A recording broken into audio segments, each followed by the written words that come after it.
Welcome, Mr. Markkula. We have a few questions for you today. First of all, what would be your thoughts on Open Innovation 2.0 for Cluj-Napoca? I think that the key on that is the enthusiasm among the people.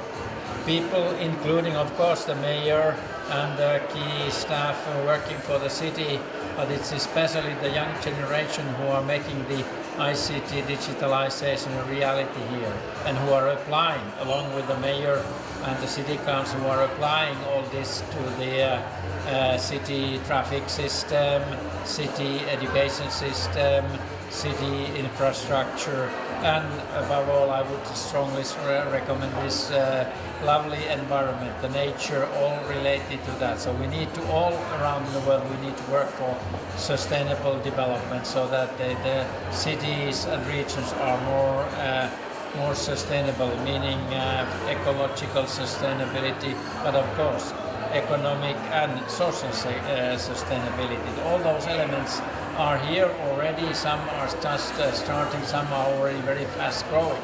And this is why this Open Innovation 2.0, where we want, with the citizens and for the cities, we want to make these new developments really a concrete kind of showcasing what European added value is. So how we can collaborate, how we can use the best knowledge. And in that, so we are now very strongly encouraging Cluj-Napoca to be one of those pioneers, one of the forerunners to showcase to the others as well. And could you tell us what were your expectations from the conference in Cluj-Napoca for this year, if you had some exact? I can definitely sum a few of the, let's say, concrete outcomes already, because it's this is kind of growing interest of a certain community of people. Quite many of these people, some 200 or so they come very regularly now to this conference. We have had the previous ones actually twice, originating in Dublin, Ireland, then in Espoo, Finland. I was hosting that 2 years ago. A year ago it was in Amsterdam, and now here.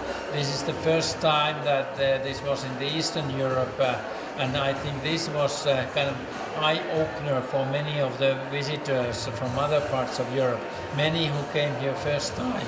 And so seeing that it's not just a nice concept or not just some, let's say, theoretical positive thinking, but it's implementing, and that's important in 2.0, so Open Innovation 2.0, because that stresses so heavily experimenting, kind of testing and piloting, and then making rapid prototyping and committing to make these things to happen and scaling up to the rest of Europe. So it's not only for one city or one region and that they could benefit out of this, but it's really using the experiences for the rest of Europe as well.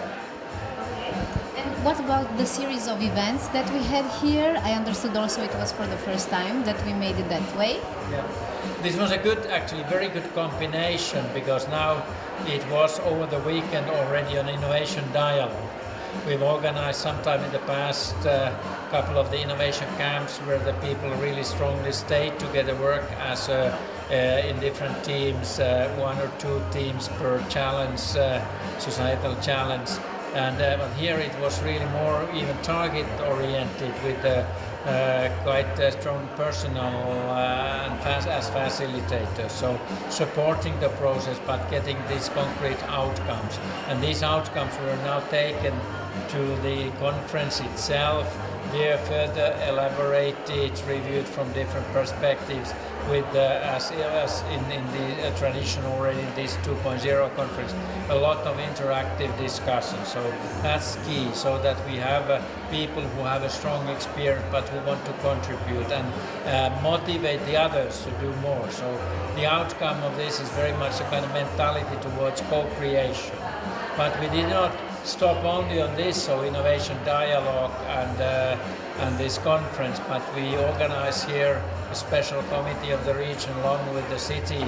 We had a special citizen dialogue, so kind of town hall debating, where we had myself and the mayor of Cluj-Napoca, we were answering to the questions of the citizens. We had some 100 citizens there from all different backgrounds coming to give good advice comments, but as well made questions for us. So especially I was very, let's say, positively surprised so that there was so strongly many of those participants focused on the youth and youth entrepreneurship, startups, how to integrate entrepreneurship and digitalization. And it was not only of young people, 20, 30-year-old, but a lot older people who saw that the future is anyhow so strongly based on this new mentality, startup mentality, entrepreneurship, broadening that, so it's a good collaboration with public and private, and on that, so one of those issues is really encouraging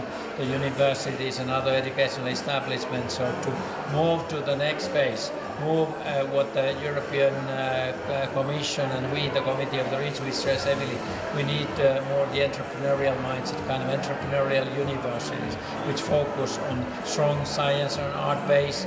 Art and design are crucial as well, and business of course, but then combining that to be so kind of strong innovation targeted university.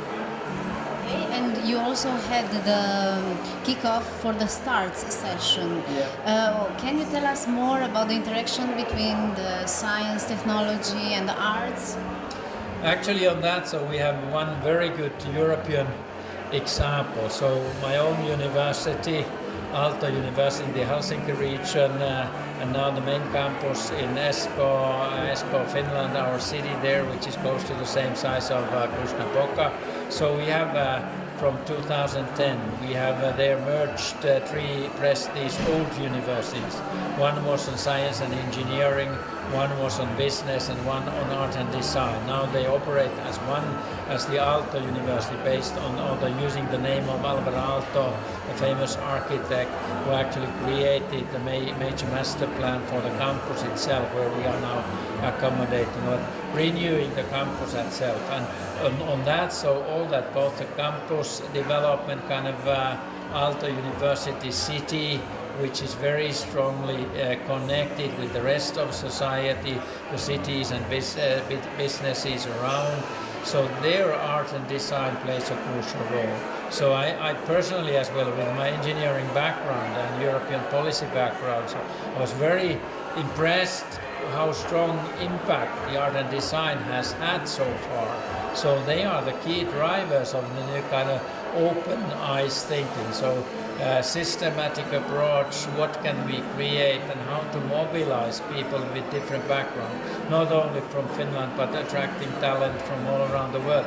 And this is something, a kind of model that could be used very strongly here in Cluj-Napoca as well. So combining, take your best educational establishment, universities and others to work more together and work with the local industry to be a kind of ICT, digitalization, innovation-oriented, strong university, and their art and design plays a crucial role.